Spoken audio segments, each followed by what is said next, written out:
In this video, I'm going to explain how to change the scale and use the date filters to limit what's on the schedule. So from here, this is a very simple schedule with a pretty small scale, but if you have a very large project, you may want to change the scale. Just right mouse click on the top bar, change it to week. You can see now the whole plan shows a lot better.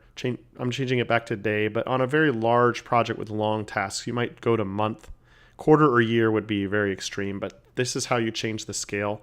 You can also go to the filters and go to more filters and say change the date range you want by going to advanced filters and saying only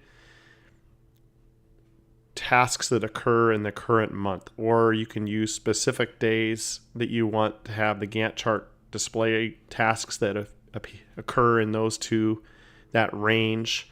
And there's also rolling dates. So like you can choose the last 5 weeks for 10 weeks out. So there's a date range capability here, which will filter.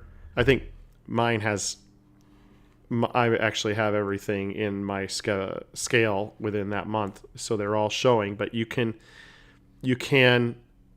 do those filters on it, and as well as other filters here for just incomplete tasks or current and overdue tasks that will limit what shows up on the Gantt chart.